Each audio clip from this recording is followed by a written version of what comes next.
जय हिंद दोस्तों। दोस्तों लास्ट वीडियो में हमने जो डिस्कस किया था वो अपना बायंसी एंड फ्लोटेशन डिस्कस किया था।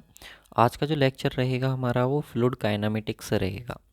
तो मैं आप लोगों को बता दूं, चाहे जेई का एग्ज़ाम हो, एई का एग्ज़ाम हो, या फिर गेट का एग्ज़ाम हो, या फिर ईएससी का एग्ज़ाम हो, कोई भी एग्ज़ाम हो उसके लिए बहुत इंपॉर्टेंट हमारा फ्लूइड काइनेमेटिक्स माना जाता है।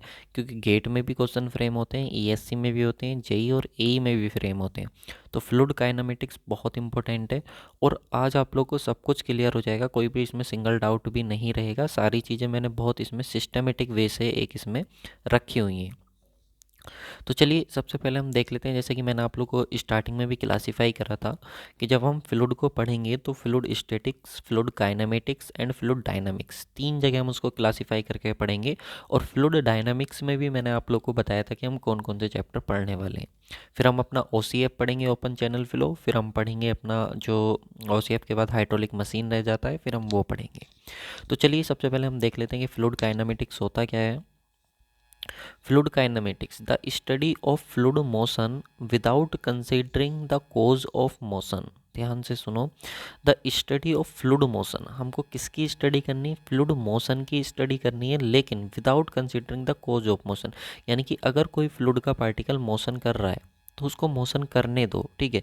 हमें उसकी स्टडी करनी है उसकी मोशन की, ठीक है, कि वो किस तरीके का मोशन कर रहा है, कौन से टाइप का मोशन कर रहा है, कितनी वेलोसिटी के साथ कर रहा है, कितने एक्सीलरेशन के साथ कर रहा है, ये हमको यहाँ पे कैलकुलेट करना है। लेकिन वहाँ पे हमें किसी भी तरीके का कोई भी फोर्स या कोई भी जो उस मोशन के जो पीछे का कारण है वो कंसिडर करके नहीं चलना है।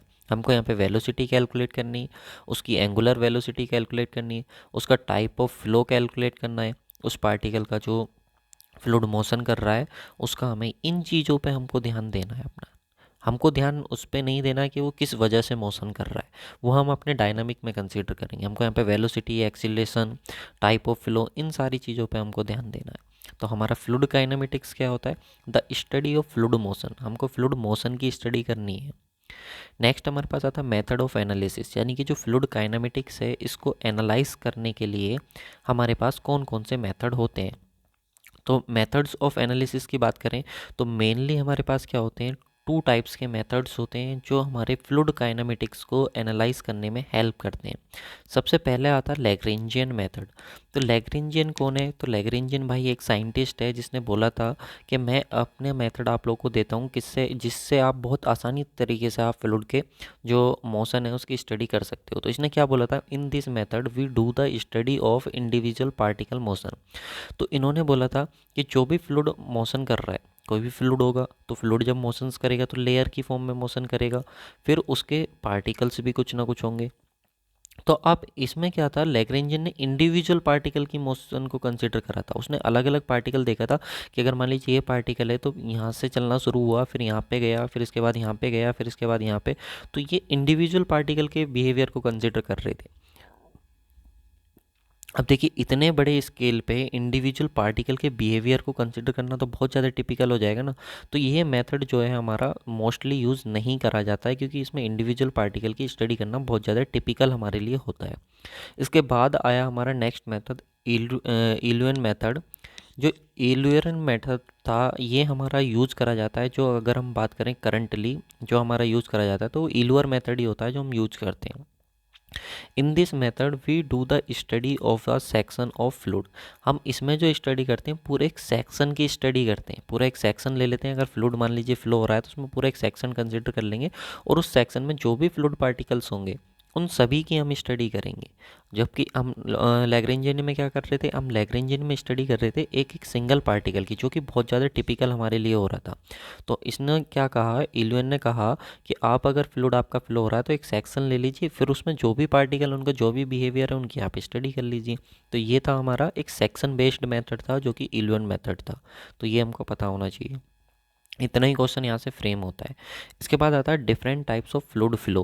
क्योंकि मैंने आप लोगों को बताया एक तो हमको फ्लूइड फ्लो देखना है, एक हमको वेलोसिटी देखनी, एक हमको एक्सीलरेशन देखना, क्योंकि हमें यही चीज़ें यहाँ पे कंसिडर करनी है, क्योंकि हमें यहाँ पे फोर्स कंसिडर नहीं करना। अगर हम फोर्स कंसिडर करेंगे तो उसके साथ और बहुत सारे पैरामीटर्स हमारे आ जाएंगे, तो हमको वो कंसिडर करके नहीं चलने।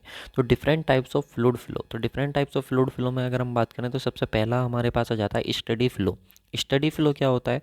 The properties of fluid remain constant with respect to time.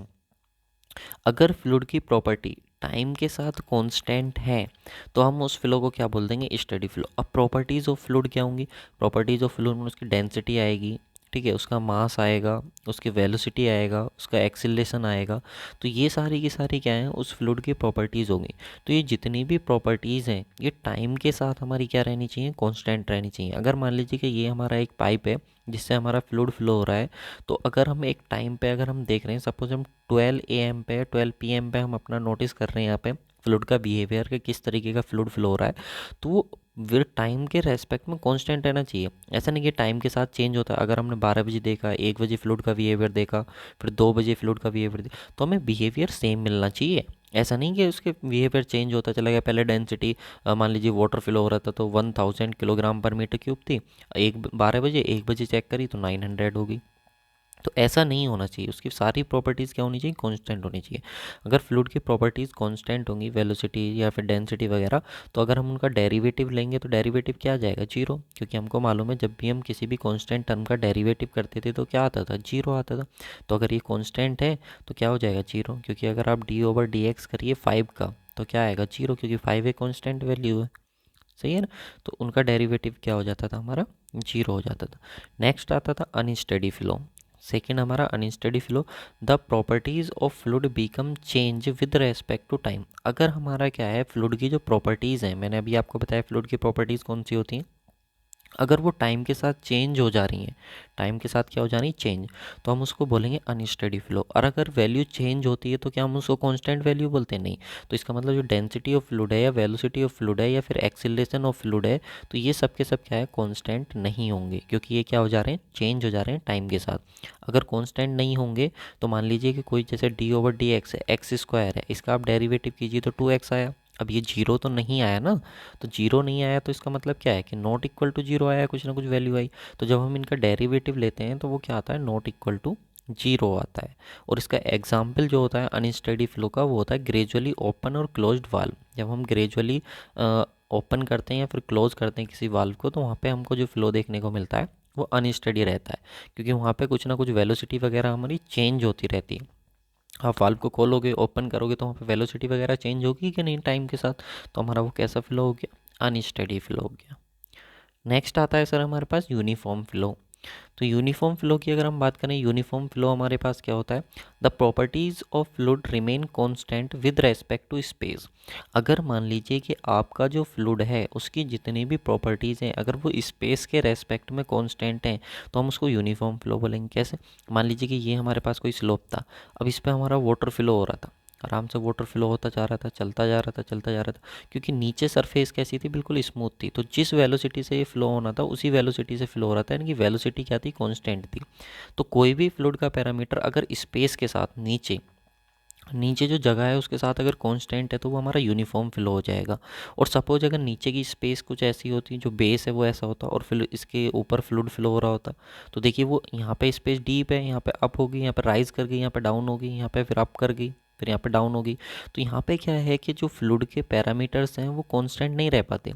यहाँ पे वेलोसिटी बढ़ जाती, यहाँ पे आके वेलोसिटी घट जाती, फिर यहाँ पे बढ़ जाती, तो यहाँ पे कांस्टेंट नहीं है। अगर इस तरीके की कंडीशन होती तो उसको हम बोल देते हैं नॉन यूनिफॉर्म फ्लो। तो अगर फ्लूइड के पैरामीटर जैसे डेंसिटी या वेलोसिटी अगर कांस्टेंट है तो उसका डेरिवेटिव लेंगे हम स्पेस के रेस्पेक्ट में। तो स्पेस के रेस्पेक्ट में अगर वो जीरो आ गया यानी कि कांस्टेंट है तो हम उसको यूनिफॉर्म बोल देंगे। और अगर वही चीज़ हमारी स्पेस के रेस्पेक्ट में कांस्टेंट नहीं है, यानी कि स्पेस के हिसाब से चेंज हो जा रहा है, चेंज हो रहा है विद रेस्पेक्ट टू स्पेस, जो भी फ्लूइड की प्रॉपर्टीज़ हैं, तो हम उसको बोल देंगे अपना नॉन यूनिफॉर्म फ्लो। क्योंकि अगर वो चेंज होगा तो जाहिर सी बात है कांस्टेंट नहीं रहेगा, कांस्टेंट नहीं रहेगा तो उसकी वैल्यू जीरो थोड़ी ना आ जाएगी। फिर तो अगर आप उसका कुछ डेरिवेटिव ले, सपोज वी स्क्वायर है और वी के रेस्पेक्ट में आप कर रहे हो तो 2v आएगा, आएगा कि नहीं? तो कांस्टेंट है, सॉरी कांस्टेंट नहीं है, क्योंकि अगर जीरो आ जाता तो हम उसको बोलते हैं कि कांस्टेंट है। इतना तो आप लोग को आता होगा, 10th-12th में आपने सुना होगा कि जब भी हम किसी भी कांस्टेंट टर्म का डेरिवेटिव लेते हैं तो वो जीरो हो जाता है, मतलब वो कांस्टेंट वैल्यू को रिप्रेजेंट कर रहा है। इसके बाद आता है हमारा रोटेशनल फ्लो। तो रोटेशनल फ्लो मतलब जो रोटेट करता हुआ चले, रोटेट मतलब जो घूमता हुआ चले फ्लूइड, कैसा हो चले, जो घूमता हुआ चले फ्लूइड, वो कैसा होता है, रोटेट होता है। हमको पता है फ्लूइड लेयर्स की फॉर्म में फ्लो होता है और फ्लूइड के पार्टिकल्स भी होते हैं अपने, होते कि नहीं। तो रोटेशनल फ्लो क्या होता है, मान लीजिए ये फ्लूइड का कोई पार्टिकल था और ये ऐसे स्माइल कर रहा था, लेकिन जब ये आगे मूव करा तो ये रोटेट कर गया, ये वाला पोर्शन इसका इधर आ गया, फिर ये और रोटेट करा तो ये ऊपर चला गया ये वाला पोर्शन, फिर और रोटेट करा तो साइड में, फिर आगे जाएगा तो फिर ये नीचे इस तरीके से जाएगा। यानी कि फ्लूइड का जो पार्टिकल है वो अगर फॉरवर्ड डायरेक्शन में मूव कर रहा है तो फॉरवर्ड डायरेक्शन में मूव करने के साथ साथ वो अपनी एक्सिस पे भी मूव कर रहा है, यानी कि अपनी एक्सिस पे भी रोटेशन कर रहा है, ठीक है। यानी कि अपनी एक्सिस पे भी वो घूमता जा रहा है, अपनी एक्सिस पे भी घूमता जा रहा है और आगे भी बढ़ता जा रहा है। तो इस तरीके का जो हमारा फ्लूइड फ्लो होता है उसको हम बोलते हैं रोटेशनल फ्लो, ठीक है। याद रखेंगे ये जो है ना, दो बहुत इंपॉर्टेंट है, तो टर्म हमको क्लियर होने चाहिए, ठीक है। टर्म हमको क्या होनी चाहिए, क्लियर होनी चाहिए, क्योंकि जैसे जैसे हम चैप्टर में आगे बढ़ते जाएंगे तो हमको ये टर्म बहुत सुनने को मिलेंगे। तो रोटेशनल फ्लो का जब भी मतलब आए तो समझते रहना कि फ्लूइड जो है पार्टिकल वो आगे तो बढ़ रहा है, लेकिन वो कैसे बढ़ रहा है, घूमता हुआ जा रहा है। आगे तो बढ़ रहा है लेकिन वो कैसे जा रहा है, घूमता हुआ जा रहा है, ठीक है। अपनी एक्सिस पे भी वो घूम रहा है। जैसे कि हमारा एग्जाम्पल की बात करें तो फोर्स्ड वर्टेक्स फ्लो, क्वेश्चन पूछा गया था एक बार कि फोर्स वर्टेक्स फ्लो जो होता है वो हमारा कैसा फ्लो होता है, तो रोटेशनल फ्लो होता है। ये चीज़ आप याद रखेंगे। नेक्स्ट आता है इरोटेशनल फ्लो। तो इरोटेशनल फ्लो क्या होता है, देखिए फ्लूइड का पार्टिकल आगे तो बढ़ेगा, आगे तो वो बढ़ेगा, लेकिन वो अपनी एक्सिस पर मूवमेंट नहीं करेगा, यानी कि जैसे पहले था वो स्माइल कर रहा था वो वैसे ही स्माइल करता करता आगे चलता जाएगा, वो अपनी एक्सिस पर नहीं घूमेगा, सही है ना। तो वो अपनी एक्सिस पर नहीं घूमेगा, तो इस तरीके का जो फ्लो होता है हमारा वो हमारा इरोटेशनल फ्लो हो जाता है। और एग्जाम्पल की अगर हम बात करें तो जो फ्री वर्टेक्स फ्लो होता है हमारा, फ्री वर्टेक्स फ्लो, वो हमारा कैसा होता है, इरोटेशनल फ्लो होता है। तो ये बहुत इंपॉर्टेंट है, रोटेशनल एंड इरोटेशनल, ये हमको परेशान करते रहेंगे, इसलिए इसको ध्यान रखना। नेक्स्ट आता है हमारे पास इनकम्प्रेसिबल फ्लो। तो इनकम्प्रेसिबल फ्लो, एक हो गया कंप्रेस। कंप्रेस वर्ड का मतलब क्या हो गया कि जिसको आप कंप्रेस कर सकते हो, जिसको आप दबा सकते हो, ठीक है। जिसको आप कंप्रेस कर सकते हो, जिसको आप दबा सकते हो। इनकम्प्रेस जिसको आप दबा नहीं सकते, जिसको आप दबा नहीं सकते वो क्या हो गया, आपका इनकम्प्रेस हो गया। तो मैंने आपको शुरू में ही स्टार्टिंग में ही बताया था कि जो गैस होती है आप लोग की पहले चैप्टर में ही, तो गैस क्या होती है हमारी, वो कंप्रेसिबल होती है, उसको आप कंप्रेस कर सकते हो। तो अगर आप कंप्रेस करोगे तो इसका मतलब क्या है कि जो फ्लूइड के पैरामीटर हैं वो कांस्टेंट नहीं रहेंगे, जैसे कि डेंसिटी है। अब डेंसिटी है, अब बिफोर कंप्रेशन डेंसिटी कुछ और होगी और आफ्टर कंप्रेशन डेंसिटी क्या होगी, कुछ और होगी। लेकिन अब वहीं पर हम बात करें लिक्विड की, वाटर की, तो मैंने आपको बताया था कि लिक्विड को आप क्या मान के चलोगे, इनकम्प्रेसिबल मान के चलोगे, बताया था कि नहीं। लिक्विड को आप इनकम्प्रेसिबल मान के चलोगे, तब तक इनकम्प्रेसिबल मान करके चलोगे जब तक आप लोग की वाटर हैमरिंग की कंडीशन ना आ जाए। केवल वाटर हैमरिंग की कंडीशन में हम लिक्विड को कंप्रेसिबल मान करके चलते हैं, अदरवाइज हम वाटर को कैसा मान करके चलेंगे, इनकम्प्रेसिबल।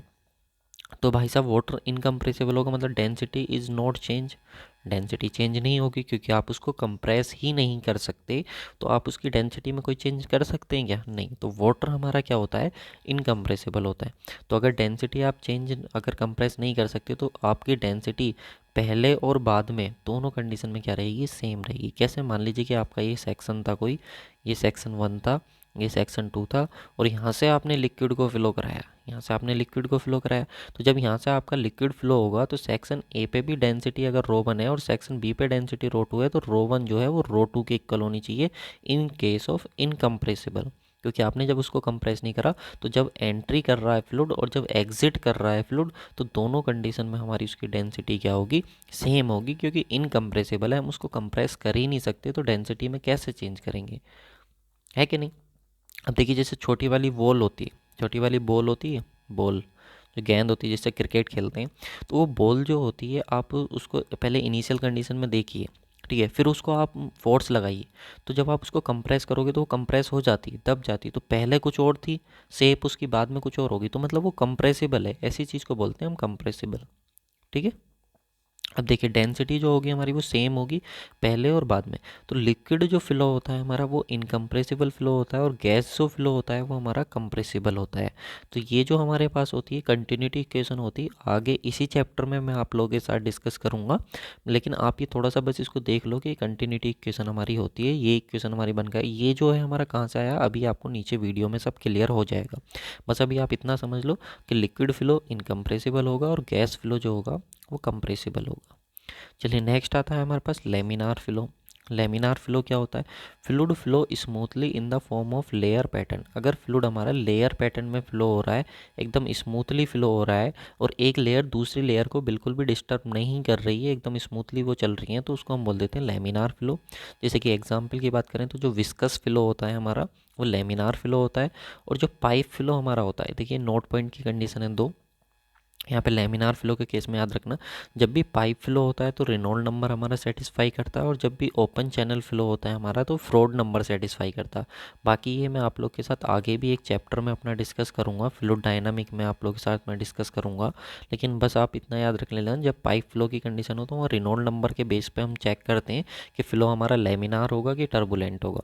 और जब हमारा ओपन चैनल फ्लो होता है तो वहाँ पे हम फ्रोड नंबर के बेस पे चेक करते हैं कि फ़्लो हमारा लेमिनार होगा कि टर्बुलेंट होगा। तो ये बस इसमें थोड़ा सा इसलिए मैंने यहाँ पे ये इंक्लूड कर दिया है, ठीक है। इसके बाद आता है हमारा टर्बुलेंट फ्लो। तो टर्बुलेंट फ्लो क्या होता है सर? टर्बुलेंट फ्लो का मतलब होता है जब फ्लूइड के पार्टिकल जिग जैग मोशन कर रहे हो। जिग जैग मोशन, मान लीजिए कि एक लेयर ये है फ्लूइड की, तो दूसरी लेयर इस तरीके से, फिर इस तरीके से, मतलब फ्लूइड की जो लेयर है वो एक दूसरे के एकदम जिग जैग टाइप में इस तरीके से वो चल रही है। फ्लूइड का पार्टिकल कभी ऐसे ऐसे इस तरीके से वो मोशन कर रहा है, ठीक है। तो जब जिग जैग मोशन होगा हमारा तो वो हमारा टर्बुलेंट फ्लो हो जाएगा। नेक्स्ट आता है हमारे पास 3D फ्लो आता है, 2D फ्लो आता है और 1D फ्लो आता है। तो 3D फ्लो क्या होता है? जब फ्लूइड की प्रॉपर्टीज़ तीनों डायमेंशन के ऊपर डिपेंड करती हैं। वो एक्स एक्सिस के ऊपर भी डिपेंड करती हैं, वो वाई के ऊपर भी, और वो जेड के ऊपर भी, यानी तीनों एक्सिस के ऊपर डिपेंड करती हैं। तो वो हमारा हो जाएगा 3D। 2D जब केवल वो किन्हीं दो एक्सिस के ऊपर डिपेंड करेंगी, सॉरी गाइस, जब या तो वो एक्स एक्सिस के ऊपर डिपेंड करेंगी या फिर वाई एक्सिस के ऊपर, इनमें से कोई भी दो एक्सिस होंगी जिनके ऊपर वो डिपेंड करेंगी, या तो एक्स या फिर वाई। तो वो हमारे पास कौन सा हो जाएगा? 2D फ्लो हो जाएगा, या तो वाई या जेड हो सकता है, तो कोई भी। और अगर किसी भी एक एक्सिस के ऊपर डिपेंड कर रही है तो वो हमारे पास हो जाएगा 1 डायमेंशनल फ्लो। तो ये हमको पता होना चाहिए। नेक्स्ट आता है कॉम्बिनेशन ऑफ फ्लो।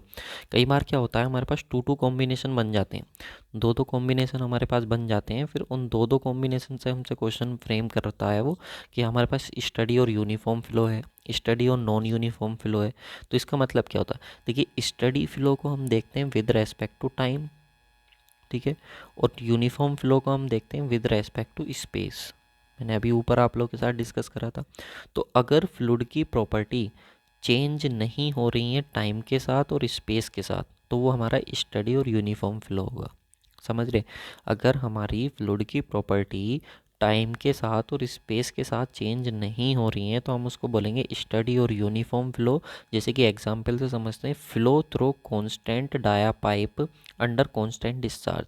यानी कि मान लीजिए हमारे पास एक कांस्टेंट डाया का पाइप था और यहाँ से हमने कोई भी डिस्चार्ज यहाँ पर डाल दिया, सपोज 500 मीटर क्यूब पर सेकेंड का, तो इतने से हमने डिस्चार्ज डाल दिया। तो कितना डिस्चार्ज इसमें हो रहा है कांस्टेंट डाया पाइप में, ठीक है, फ्लो थ्रो है ना, इसमें जो भी होगा वो हमारा क्या होगा? स्टडी और यूनिफॉर्म फ्लो होगा, अगर वो स्पेस के साथ और टाइम के साथ अगर वो चेंज नहीं हो रहा है तो, ठीक है। तो इसको स्टडी और क्या बोल देते हैं? यूनिफॉर्म फ्लो हम बोल देते हैं। नेक्स्ट आता है हमारे पास स्टडी एंड नॉन यूनिफॉर्म। तो स्टडी तो हम टाइम के साथ देखेंगे और नॉन यूनिफॉर्म हम स्पेस के साथ देखेंगे। तो ऐसा फ्लूइड फ्लो जो टाइम के साथ तो चेंज ना हो, does not change with time, क्योंकि स्टडी है टाइम के साथ तो चेंज होगा नहीं, लेकिन नॉन यूनिफॉर्म है मतलब स्पेस के साथ चेंज हो। तो ऐसा फ्लूइड फ्लो जो स्पेस के साथ चेंज हो लेकिन टाइम के साथ चेंज ना हो, तो वो हमारा कौन सा हो जाता है? स्टडी नॉन यूनिफॉर्म फ्लो हो जाता है। जैसे कि मान लीजिए कि ये हमारे पास एक पाइप था, फिर दूसरा पाइप हमारे पास ये आया, फिर तीसरा पाइप हमारे पास ये आया, तो 3 पाइप है। अब देखिए यहाँ पे डाया कुछ और था, यहाँ पे कुछ और था, यहाँ पे, तो स्पेस के साथ तो हमारा फ्लूइड क्या है? चेंज हो रहा है, लेकिन टाइम के साथ इसमें फ्लूइड चेंज नहीं होना चाहिए। तो flow through varying dia pipe under a constant discharge is known as steady non uniform flow. तो ये हमारे पास क्या हो जाता है? एक एग्जाम्पल हो जाता है जो हमें समझने के लिए एनफ है। कि हमारा स्टडी और नॉन यूनिफॉर्म फ्लो क्या होता है। तो ये कॉम्बिनेशन भी दो आप याद रखना, ये रेड में इसलिए लिखे हुए हैं क्योंकि ये प्रीवियस ईयर में हमारे क्वेश्चंस फ्रेम हो चुके हैं। तो अगर प्रीवियस ईयर में क्वेश्चन फ्रेम हो चुके हैं तो इंपॉर्टेंट हो जाते हैं कहीं ना कहीं, क्योंकि किसी भी एग्जाम में ये पूछे जा सकते हैं। नेक्स्ट आता है हमारा वेलोसिटी एंड एक्सीलरेशन। तो वेलोसिटी एंड एक्सीलरेशन पढ़ने से पहले मैं आप लोग को एक चीज़ बता देता हूँ, क्योंकि हम लोग पढ़ रहे हैं फ्लूइड काइनामेटिक्स, और फ्लूइड काइनामेटिक्स में मैंने 3 चीज़ें आप लोग को बताई कि हमको फ्लो टाइप हमको पढ़ना है कि किस तरीके का फ्लो हो रहा है, हमको वेलोसिटी पढ़नी है, हमको एक्सीलरेशन पढ़ना है। ये सारी चीज़ें हमको क्या है कैलकुलेट करनी। उससे पहले मैं आप लोगों को बता देता हूँ कि न्यू ईयर पे हमारे कोर्सेज़ के जो प्राइस हैं वो इंक्रीज़ होने वाले हैं। और हमारा जो कोर्स है, 2 कोर्स चल रहे हैं। एक तो हमारा ये वन लाइनर कोर्स चल रहा है जो अभी मैं आप लोग को पढ़ा रहा हूँ, one liner course plus concept ये हमारा चल रहा है। इसमें प्रीवियस ईयर के क्वेश्चंस भी हम अपने डिस्कस कर रहे हैं। तो इसका जो प्राइस है वो केवल 499 रुपीज़ है। तो आप जा कर के इनरोल कर सकते हैं, लिंक मैंने आप लोग को डिस्क्रिप्शन बॉक्स में दी हुई है। साथ में अगर आप क्वेश्चंस लगाना चाह रहे हैं गुप्ता एंड गुप्ता बुक के, तो वो भी मैं आप लोग को केवल 399 रुपीज़ में अवेलेबल करा दे रहा हूँ। तो वो भी जा करके आप परचेज़ कर सकते हो। तो दोनों का हमारा लिंक डिस्क्रिप्शन बॉक्स में दिया हुआ है मैंने। एप्लीकेशन डाल के मोबाइल नंबर से इनरोल कर लेना, उसमें स्टोर का ऑप्शन मिलेगा, वहाँ से जा करके आप उसको परचेज़ कर सकते हैं। तो इस तरीके का सारा कंटेंट आप लोग को वहाँ पे देखने को मिल जाएगा, जो कि एकदम बेहतरीन कंटेंट है। और आप लोग को खुद जज करना आना चाहिए कि क्या हमारे लिए सही है क्या गलत। अगर हमारे पढ़ करके ये इस कंटेंट को पढ़ करके अगर हमारे प्रीवियस ईयर के क्वेश्चंस लग जा रहे हैं, जो आप जेई और एई एग्ज़ाम में बैठ रहे हैं जिस भी, तो समझ लीजिए कि हमारे लिए कंटेंट A1 है। क्योंकि मैंने आपको पहले कहा था सर, आपने कहा था कि हम कैसे जज करें कि सर क्या हमारे लिए सही है क्या गलत, तो मैंने आपको बता दिया है।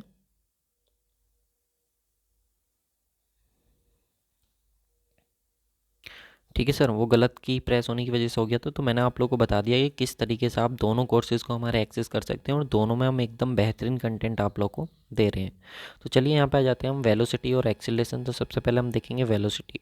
अब देखिए, कोई भी अगर फ्लूइड फ्लो हो रहा है तो मान लीजिए कि एक्स एक्सिस है और ये हमारी वाई एक्सिस है और ये हमारी जेड एक्सिस है। तो कोई भी फ्लूइड अगर हमारा फ्लो होगा तो कुछ इस तरीके से फ्लो होगा, सही है, इस तरीके से हमारा फ्लूइड फ्लो होगा। तो एक्स वाई और जेड तीनों एक्सिस में जब फ्लो होगा तो जो हमारा वेलोसिटी होगा वो फंक्शन होगा एक्स का भी, वाई का भी, जेड का भी और साथ में टाइम का भी, क्योंकि तीनों एक्सिस में फ्लो हो रहा है और टाइम के साथ। तो वो हमारा वेलोसिटी होता ही क्या है, डिस्टेंस अपॉन टाइम होता है कि नहीं। तो डिस्टेंस में तो वो तीनों एक्सिस के ऊपर डिपेंड करेगा, साथ में टाइम के ऊपर भी डिपेंड करेगा। तो जब हम वेलोसिटी का वेक्टर लेंगे, देखिए हमको सिर्फ उतना पढ़ना है जो हमारे एग्जाम निकालने के लिए मोर देन सफिशिएंट है। तो जो वेलोसिटी वेक्टर हमारे पास आ जाएगा यू आई कैप प्लस के वी जे कैप प्लस के डब्लू के कैप। तो यू क्या है हमारा वेलोसिटी कंपोनेंट है एक्स डायरेक्शन में, वी क्या है वेलोसिटी कंपोनेंट है वाई डायरेक्शन में, और डब्लू क्या है वेलोसिटी कंपोनेंट है जेड डायरेक्शन में। तो ये सारी चीज़ें भी मैंने यहाँ पे लिख दी हैं। और आई जेड के क्या है हमारे पास यूनिट वेक्टर है। तो जब हम यहाँ से वेलोसिटी निकालेंगे तो वेलोसिटी निकाल लेंगे हमारे पास, क्योंकि D X over D T आ जाएगा, क्योंकि वेलोसिटी होता क्या है डिस्प्लेसमेंट अपॉन टाइम होता है ना। तो एक्स डायरेक्शन में जितना डिस्प्लेसमेंट हुआ तो D Y over D T निकाल लेंगे, वी डी डब्ल्यू निकाल लेंगे, D Z over D T. तो यहाँ से हमारे पास यू वी डब्ल्यू आ जाएगा। तो जब यू वी डब्ल्यू आ जाएगा तो हमको मैग्नीट्यूड ऑफ वेलोसिटी निकालना है। तो उसके लिए हम ये फॉर्मूला अप्लाई करेंगे अंडर रूट में वी यू स्क्वायर प्लस के वी स्क्वायर प्लस के डब्ल्यू स्क्वायर, क्योंकि यहाँ से जितने भी होंगे आगे के न्यूमेरिकल प्रॉब्लम के क्वेश्चन होंगे जो कि 1 मार्क्स या 2 मार्क्स में 1 स्टेप या 2 स्टेप के बनते हैं क्वेश्चन। तो डायरेक्ट हमको वेलोसिटी कंपोनेंट दे देगा, यू की वैल्यू दे देगा। जैसे यू की वैल्यू अगर उसने दे दी सपोज 3x स्क्वायर, वी की वैल्यू दे दी उसने 3y स्क्वायर, और जेड की वैल्यू दे दी उसने सपोज कुछ भी मान लीजिए, सॉरी डब्लू की वैल्यू उसने दे दी, डब्लू की वैल्यू उसने दे दी 2 जेड स्क्वायर। चलिए तो यहाँ से हम यू की वैल्यू निकाल लेंगे। तो यू की वैल्यू नहीं नहीं इस तरीके से नहीं, वो एक्स की कुछ ना कुछ वैल्यू देगा, एक्स की वाई की और जेड की कुछ ना कुछ वैल्यू देगा। तो एक्स की वैल्यू देगा तो D X over D T करके हम किसकी वैल्यू निकाल लेंगे यू की, क्योंकि उसका हम टाइम के रेस्पेक्ट में डेरिवेटिव ले लेंगे। ऐसे 2t स्क्वायर ऐसे करके वो कुछ भी दे देगा, ठीक है। तो जो भी वैल्यू हमको दे करके रखेगा उसका डेरिवेटिव लेकर के यू वी की वैल्यू निकाल के हम वेलोसिटी हम निकाल लेंगे। सेम ऐसे ही हमारा एक्सीलरेशन के साथ होगा कि एक्सीलरेशन की इक्वेशन हमारी ये होगी जो स्टैंडर्ड इक्वेशन होगी, जहाँ पे ए एक्स ए वाई ए जेड क्या हो जाएंगे एक्सीलरेशन कंपोनेंट हो जाएंगे एक्स वाई और जेड डायरेक्शन में, ठीक है। अब वहाँ से हमारे पास क्या है, वेलोसिटी की इक्वेशन हमको पता होगी। तो वेलोसिटी की इक्वेशन जब हमको पता होगी तो वेलोसिटी को हम टाइम के रेस्पेक्ट में डेरिवेट करके एक्सीलरेशन की तीनों वैल्यू निकाल लेंगे, और तीनों वैल्यू निकाल करके हम एक्सीलरेशन की अपना मैग्नीट्यूड ऑफ एक्सीलरेशन वाला ये हमारा फॉर्मूला होता है, इसमें हम रख देंगे ए एक्स ए वाई ए जेड, ठीक है। तो वहाँ पे हमको यू की, वी की और डब्ल्यू की वैल्यू गिवन होंगी इक्वेशन, और किस पॉइंट पे निकालना वो भी हमको पता होगा। तो हम उसका डेरिवेटिव लेंगे और डेरिवेटिव लेकर के अपना वहाँ से अलग अलग हम वहाँ पे ए एक्स ए वाई जेड की वैल्यू निकाल के इसमें रख देंगे और यहाँ से एक्सेलेरेशन हम निकाल लेंगे, ठीक है। तो ये दोनों इंपॉर्टेंट फॉर्मूले हैं वेलोसिटी और एक्सेलेरेशन का, क्योंकि दोनों पे क्वेश्चन ऑलरेडी फ्रेम हो चुके हैं। इसके बाद आता है हमारा total acceleration. Total acceleration of fluid, क्योंकि हम एक्सेलेरेशन अभी हमने पढ़ा, तो टोटल एक्सेलेरेशन क्या होता है, कन्वेक्टिव एक्सेलेरेशन प्लस के लोकल एक्सेलेरेशन या टेम्पोरल एक्सेलेरेशन। जो हमारा टोटल एक्सेलेरेशन होता है, कन्वेक्टिव एक्सेलेरेशन और लोकल या फिर टेम्पोरल एक्सेलेरेशन का सम जो होता है उसको हम टोटल एक्सेलेरेशन बोलते हैं। अब सर ये कन्वेक्टिव एक्सेलेरेशन जो होता है विद रेस्पेक्ट टू स्पेस हम जिसको देखते हैं, तो जो acceleration with respect to space हमारा देखा जाता है उसको हम बोल देते हैं कन्वेक्टिव एक्सीलरेशन, और वो एक्सीलरेशन जो हमारा विद रेस्पेक्ट टू टाइम देखा जाता है उसको हम बोल देते हैं लोकल या टेम्पोरल एक्सीलरेशन।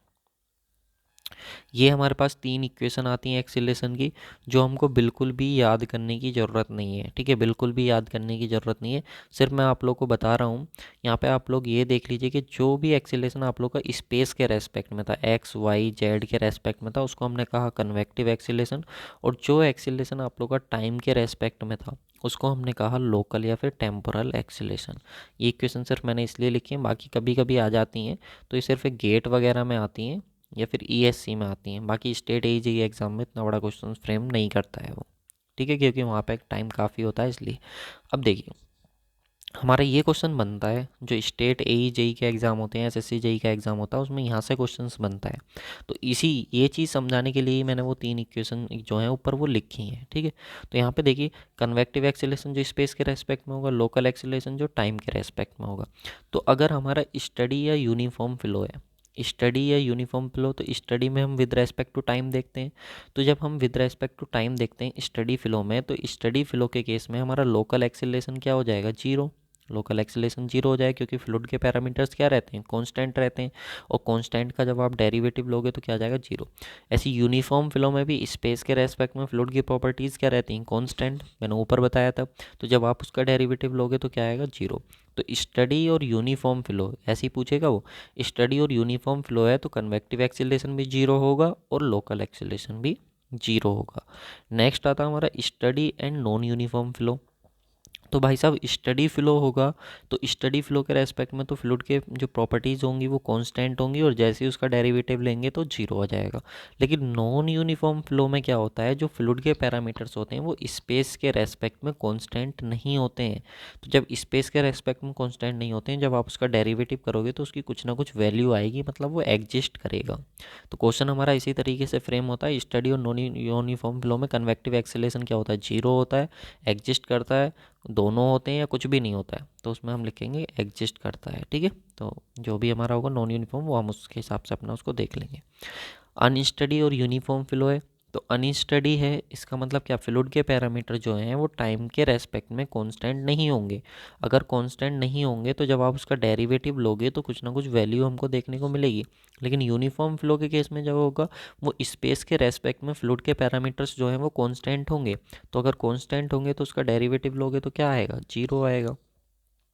याद है ना कि स्पेस के रेस्पेक्ट में जैसे वेलोसिटी है तो वो कांस्टेंट है, कांस्टेंट है, तो जब उसका आप डेरिवेटिव लोगे कांस्टेंट का तो क्या आएगा आप लोग का स्पेस के रेस्पेक्ट में लोगे तो जीरो आएगा कि नहीं आएगा। तो यही तो मैंने बताया था यूनिफॉर्म फ्लो में ऊपर, इसलिए तो बोल रहा था कि ये चीज़ें याद रखना, नोट करते हुए चलना, आगे आपको काम आएंगी।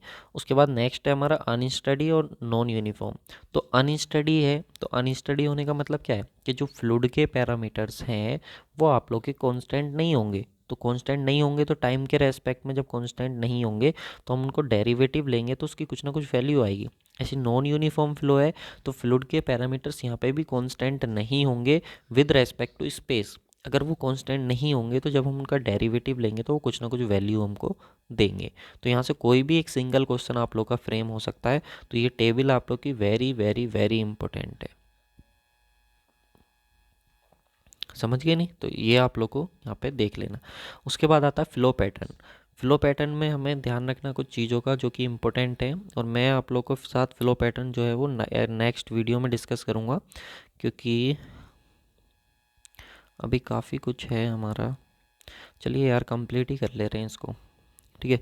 बाकी मैंने आप लोगों को देखिए वो तो बता ही दिया कैसे आप लोगों को कोर्स ज्वाइन करना है हमारा। अगर आप इंटरेस्टेड हैं तो लिंक नीचे डिस्क्रिप्शन बॉक्स में दी हुई है एप्लीकेशन की, वहाँ से जा कर के आप देख सकते हो। सारी चीज़ें आप लोग को मैंने डिटेल में वहाँ पे क्वेश्चंस वगैरह सब आप लोग के लिए वहाँ पे करा रखे हैं। तो अगर आप चाहें तो उसको जा कर के भी वहाँ पे ज्वाइन कर सकते हैं। सब चीज़ें आपको वहाँ पे डिटेल में मिल जाएंगी।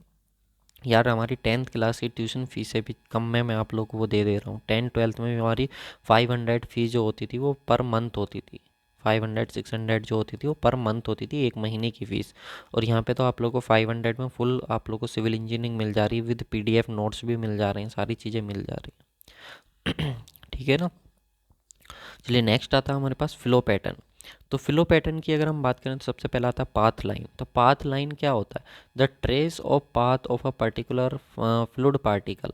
मान लीजिए कि एक फ्लूइड पार्टिकल है, ऐसे गया, फिर ऐसे गया, फिर ऐसे, फिर ऐसे, फिर ऐसे, फिर ऐसे, तो ऐसे करके वो जा रहा था। तो ये पाथ जो हमने ट्रेस किया है एक पर्टिकुलर फ्लूइड का कि वो कैसे कैसे फ्लो हो रहा है, उसी को हम बोल देते हैं पाथ लाइन। सिंपल सा। दीज लाइन्स में कट वन एनोदर। ये लाइन एक दूसरे को कट कर सकती है। मान लीजिए दूसरा पार्टिकल ऐसे जा रहा है भाई, बिल्कुल जा सकता है वो।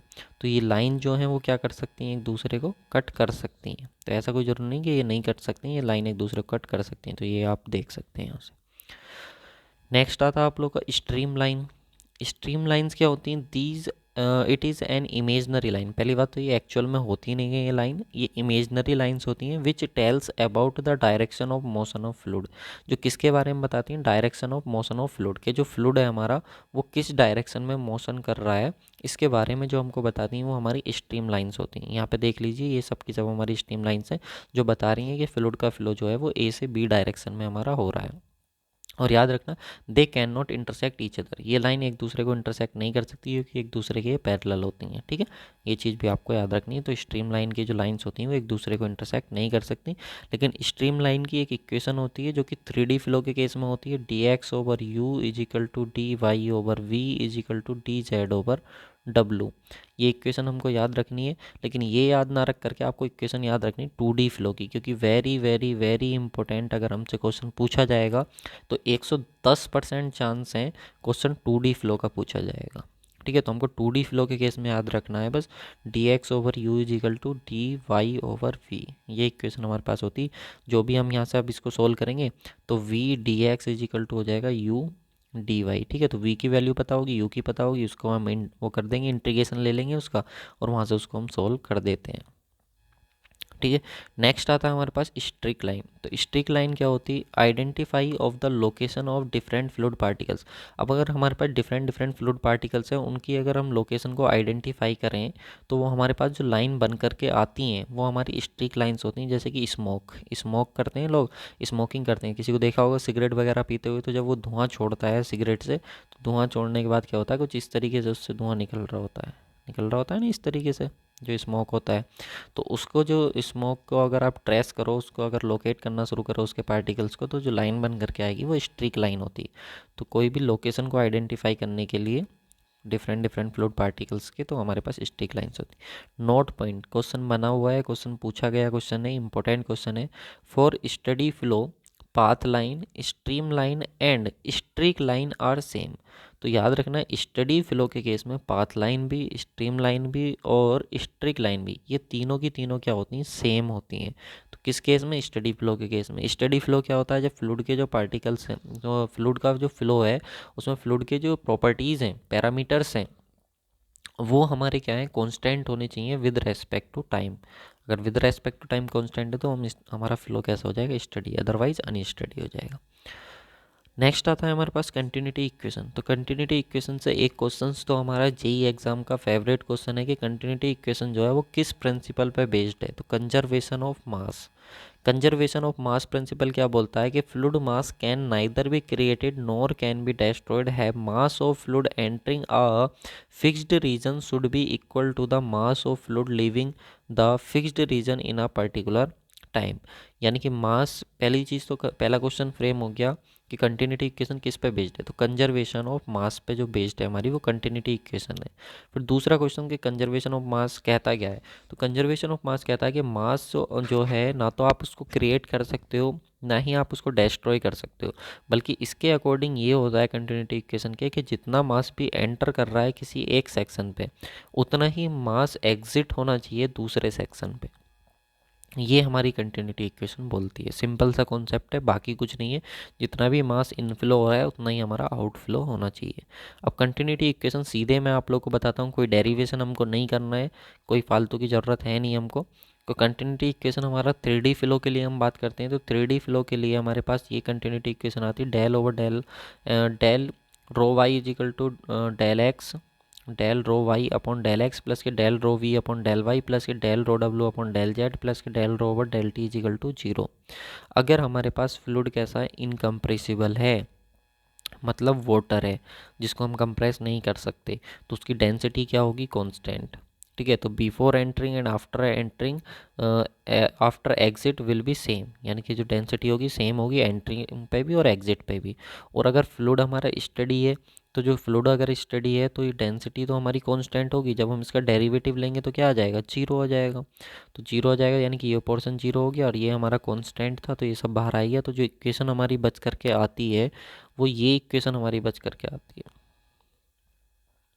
जिसको हम बोलते हैं del U over del X plus के del V over del Y plus के del W over del Z, जो कि हमारी किसके लिए होती है, 3D फ्लो के लिए होती है। किसके लिए होती है, 3D फ्लो के लिए होती है। और ये डेल को जब हम यहाँ से सोल्व करते हैं तो इसको हम बोल देते हैं डाइवर्जेंट ऑफ वी। जब इसको हम आगे सोल्व करते हैं तो डाइवर्जेंट ऑफ वी, क्योंकि डेल की वैल्यू होती है del X del Y plus del Z. ठीक है, तो जो जो कंपोनेंट होते हैं वो आ जाते हैं वेलोसिटी के, इस तरीके से। तो डाइवर्जेंट ऑफ वी हमारा क्या है, इक्वल टू जीरो होना चाहिए। तो ये इक्वेशन का यूज क्या है, तो इस इक्वेशन का यूज है to check the incompressible flow. हमारा फ्लो कंप्रेसिबल है कि इनकम्प्रेसिबल है, इसको चेक करने के लिए हम अपना अप्लाई करते हैं कंटिन्यूटी इक्वेशन को। या फिर for flow to be possible continuity equation must be satisfy. अगर हमारा फ्लो पॉसिबल है, अगर कहीं पर फ्लो हमारा हो पा रहा है, तो इसका मतलब कंटिन्यूटी इक्वेशन जो है हमारी, ये जो कंटिन्यूटी इक्वेशन है ये हमारी सेटिस्फाई करनी चाहिए, क्योंकि हमें इस इक्वेशन को सेटिस्फाई करने के लिए वो वेलोसिटी का भी वैल्यू दे करके रखेगा, मतलब वेलोसिटी के तीनों कंपोनेंट की वो वैल्यू हमको दे करके रखेगा। तो हम यहाँ पे वैल्यू रख के उसका डेरिवेटिव लेंगे और जिस भी पॉइंट पे वो हमसे पूछेगा वो पॉइंट रख देंगे, तो हम देखेंगे कि जीरो आ रहा है कि नहीं। अगर जीरो आ गया तो हमारा फ्लो पॉसिबल है, अदरवाइज़ नहीं है। लेकिन ये इक्वेशन आपको याद नहीं रखनी, 3D वाली, मैं फिर से बोल रहा हूँ, आपको याद रखनी है तो सिर्फ और सिर्फ continuity equation for 2D flow, क्योंकि ये बहुत इंपॉर्टेंट है। और यहीं से आप लोग का अभी तक गेट में भी अगर क्वेश्चन फ्रेम हुआ है ना, गेट एग्जाम में, तो वो भी 2D फ्लो से हुआ है। तो आपके AJE एग्जाम में तो वैसे भी यहाँ से आप समझ जाओ कि इसी से क्वेश्चन फ्रेम होने वाला है। तो कंटिन्यूटी के del U over del X plus के del V over del Y is equal to zero होता है। 2D फ्लो के लिए इक्वेशन होती है इनकम्प्रेसिबल, फ्लो इज इनकम्प्रेसिबल और नॉट। ये चेक करने के लिए हमसे अगर कहेगा कि फ्लो इनकम्प्रेसिबल है कि नहीं, तो हम कंटिन्यूटी इक्वेशन को अपना अप्लाई करते हैं। समझ लेना इस चीज़ को, ये रेड पेन से लिखा हुआ मतलब पक्का छपेगा पेपर में, कोई भी इसमें वो नहीं है डाउट कि छपेगा कि नहीं छपेगा, पक्का छपेगा 110%। पूछेगा वो फ्लूइड इनकम्प्रेसिबल है कि कंप्रेसिबल, तो कंटिन्यूटी इक्वेशन लगाएंगे। Whenever the fluid flow takes place then the satisfy continue, जब भी फ्लूइड फ्लो हो उस कंडीशन में हमारी कंटिन्यूटी इक्वेशन जरूर सेटिस्फाई होनी चाहिए। सही है, तो कंटिन्यूटी इक्वेशन जैसे कि मैं आपको बता ही चुका हूँ कि mass of entering is equal to mass of exit होना चाहिए। यही तो हमारी कंटिन्यूटी इक्वेशन का मतलब है कि एंट्री मास एग्जिट मास के इक्वल होना चाहिए। अब अगर हम बात करें continuity equation of 1D flow, पहले हमने 3D फ्लो के लिए देखी, फिर 2D के लिए, फिर हमने 1D के लिए। देखिए सब कुछ एकदम सिस्टेमेटिक वे में कंटेंट में अरेंज करा गया है एकदम अच्छे तरीके से। मास ऑफ फ्लो रेट जो होगा वो हमारा कांस्टेंट होगा, मतलब इन फ्लो जो मास होगा वो आउट फ्लो मास के इक्वल होगा। तो हमारा कंप्रेसिबल अगर फ्लूइड है, तो कंप्रेसिबल फ्लूइड है तो गैस होगा, मतलब उसकी डेंसिटी पहले और बाद में चेंज हो सकती है, बिफोर कंप्रेशन और आफ्टर कंप्रेशन। तो कंप्रेसिबल के लिए जो हमारी इक्वेशन आती है वो आती है रो1 A1 V1 is equal to रो2 A2 V2। ये हमारी इक्वेशन आती है 1D फ्लो के लिए, कंटिन्यूटी इक्वेशन है ये भी कंटिन्यूटी इक्वेशन है, जैसे ऊपर आपने पढ़ी थी ना अभी, वैसे ही सेम ये भी कंटिन्यूटी इक्वेशन है। इनकम्प्रेसिबल फ्लूइड के लिए बात करें तो इनकम्प्रेसिबल फ्लूइड वाटर होता है, तो इसकी डेंसिटी कांस्टेंट होती है, मतलब चेंज नहीं होती है। अगर चेंज नहीं होती तो पहले बार दूसरी बार में डेंसिटी सेम होगी। हर बार अगर डेंसिटी सेम होगी तो हमारे पास कंटिन्यूटी इक्वेशन आएगी ये, क्योंकि density of fluid become same at the time of entering और एग्जिट के टाइम पे, एंटरिंग के टाइम पे सेम होगी। तो अगर रो 1 A1 V1 अगर हमारे पास इक्वेशन है, रो 2 A2 V2, तो जब डेंसिटी हमारे पास दोनों सेम है तो ये तो कट हो जाएगी ना, तो हमारे पास A1 V1 is equal to A2 V2 यहाँ पे बच जाता है। सही है।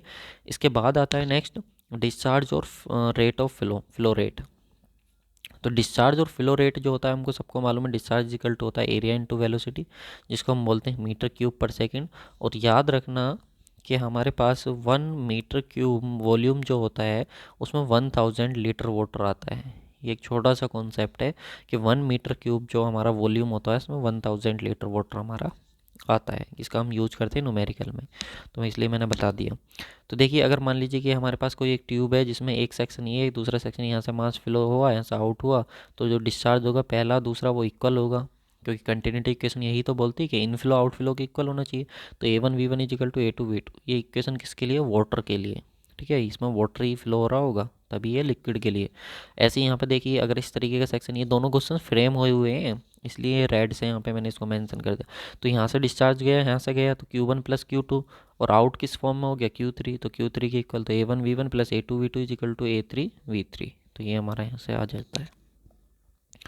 नेक्स्ट आता है हमारे पास रोटेशनल वेक्टर।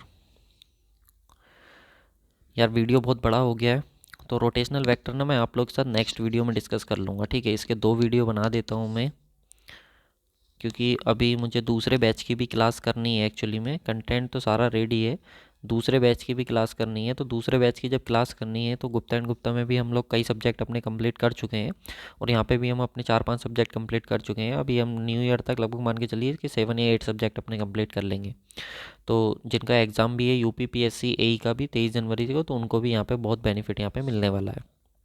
बाकी SSC JEE का तो आपको मालूम ही वो डिले हो गया, लेकिन हाँ ये ज़रूरी है कि बहुत इंपॉर्टेंट कंटेंट है यार। मैं आप लोग को फिर से बोल रहा हूँ, 499 रुपीज़ में ये आप लोग का न्यू ईयर के बाद यहाँ पे ज़रूर प्राइस इंक्रीज होने वाला है। तो जिसने ज्वाइन नहीं किया है तो इस चीज़ का एडवांटेज लो भाई, ज्वाइन करो जितना जल्दी से जल्दी हो सके।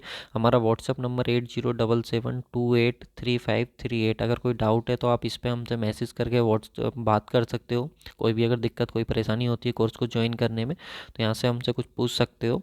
बाकी सारी चीज़ें आप लोग के सामने क्लियर हैं। इतना अच्छा, इतना बेहतरीन कंटेंट और 399 रुपीज़ में गुप्ता एंड गुप्ता बुक का सॉल्यूशन है, कंप्लीट सॉल्यूशन, हर चैप्टर का PDF वीडियो कहाँ मिल रहा है बताइए। चलिए, अगर आप फिर भी इंटरेस्टेड नहीं है तो यार आप देख लीजिए, बाकी इससे कम में तो अगर आप घूमने भी जाते हो तो अगर चाय वाय भी किसी रेस्टोरेंट होटल में पीते हो तो भी उससे ज़्यादा की होती है। ठीक है, तो thank you so much for watching this video.